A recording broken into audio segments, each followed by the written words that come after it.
Hello, welcome to Organic Acting. I'm Chris Conway and this is Brecht Exercises. So Bertolt Brecht was a playwright, activist and political writer. He was also a Marxist. Now, in terms of a potted history, Marx basically said that capitalism was broken, that while the landowners and the bosses had all the money, all the workers that were doing the work had nothing. They were in abject poverty. So Marxism was about throwing off your chains as a worker and rising up to the point where in an ideal world, everyone is equal and everyone has the same amount of land, same amount of money. In terms of Brecht, he really was a product of his environment. So he was a young man in Germany after the Germans lost the First World War and had to pay extortionate reparations to the Allies. He was also there while Germany was affected by the Wall Street crash in America. So he saw poverty, he saw inequality firsthand.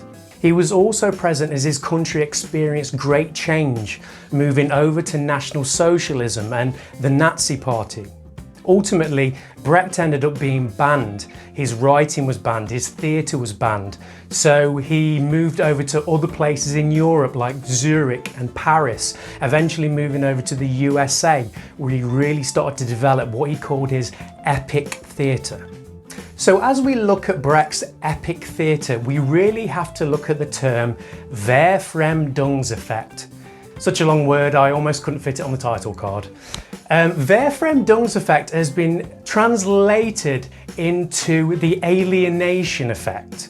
Now, a lot of people, including myself, have trouble with that translation because alienation makes it sound so cold. Brecht didn't want to alienate his audience. He wanted them to be able to objectively rationalize what they were seeing on the stage. He said that actors and audiences experiencing naturalism and naturalistic acting were in a trance. They were so caught up in looking through the fourth wall, experiencing a slice of life on stage. And this includes the actors, that they were asleep. They were no longer able to take in the themes of the piece, to understand the social commentary. Brecht ultimately wanted an audience to watch his piece of theatre and then to go out into the world and make change. That was the number one goal. So that's why he used the Verfremdungseffekt, or making the familiar strange. And Verfremdungseffekt really is an umbrella technique. It affected the way he worked with actors, the way he directed, the way he presented his pieces on stage. So the first technique we're going to look at is the way Brecht worked in rehearsal. So unlike naturalism, where actors would spend so much time working out their character's backstory and any way they could live and breathe that character, Brecht wanted his actors to be objective about everything. He didn't want them, as I said before, to be in a trance while playing their characters. So one of the things Brecht would do is he would get his actors to speak the story in the past tense and the third person. If I were playing a character called John, let's say for argument's sake, who goes into a shop in the scene and steals something, at the very beginning of rehearsal, I would speak the following. John entered the shop, put the bar of chocolate into his pocket and walked out of the door. I am no longer trying to play this character naturalistically. I am getting an overview of what is going on in that scene. Moving on from this, Brecht would get his actors to speak all of their lines with the words he said, she said, or the character said after each line. So for example, going back to John, I would speak, I am going to steal that chocolate and no one will find out, John said. Straight away, I am able to be more objective. I'm paying attention to what is going on, paying attention to perhaps any social themes or commentary that's there. Very effective, very different from naturalism, but it works. Next we have music and song. Now, music and song in Brechtian theatre isn't for entertainment's sake, it's used as a narration tool. It's used to highlight the themes of the piece. Also, it interrupts the action. It allows the audience to have a fresh look at what is going on.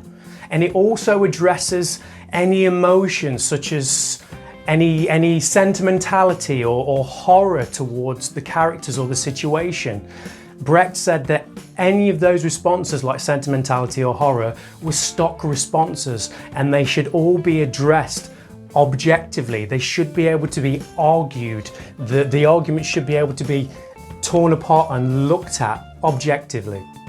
Next we have placards. Now, I personally love placards. I love the whole idea behind it. Brecht would make his actors show placards, pieces of card, paper, wood, with the message of the scene or the play as a whole written on them. Now, if you're trying to educate your audience and highlight the themes or give social commentary, what better way than writing it for the audience to see? A sergeant and an officer find a new recruit. Mother Courage sees her children's fate. He would literally say, this is what is going to happen in the scene. This is the title of the scene. This is what you are going to see. Pay attention to this. So simple, so effective. Not very naturalistic. We're getting away from naturalism in theatre, but very effective in terms of epic theatre. Now we move on to multi-role and costume. So again, moving away from naturalism, we have actors multi-rolling. So different actors would play the same character. This would give more of this kind of making the familiar strange, this Verfremdungseffekt. So an audience knows they're not looking through a fourth wall onto a slice of life. They are seeing different actors playing the same characters. And this goes into the costume as well. There would be a suggestion of costume. There might be a waistcoat or a military hat or a threadbare jacket for a beggar, just to give a suggestion of the character. So the audience can straight away see that that is the character that's being represented, but that person is not that character. It's not a slice of life on stage. Next we have Gestus and Archetypes. So Gestus is a stage picture, basically. It can be an attitude, it can be a piece of body language, it can be the space between the performers and the set. And Brecht basically wanted these stage pictures, this kind of body language, this picture as a whole, to clearly represent a moment or a message to the audience. So the audience could really see this stage picture like a photograph that would be burned into their brains. So imagine, if you will, the image of a landowner demanding rent payment off a out of work tenant, and the body language that would be there, and perhaps the levels in power that would be there.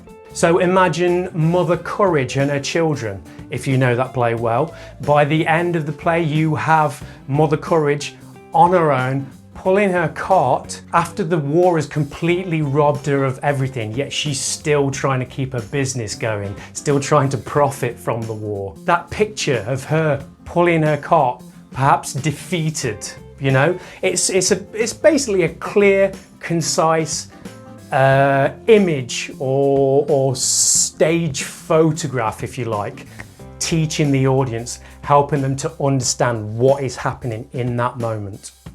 Thank you so much for joining me. If you enjoyed this video, don't forget to like, comment, subscribe, hit the bell icon. I will see you next time. I've been Chris Conway. Bye bye.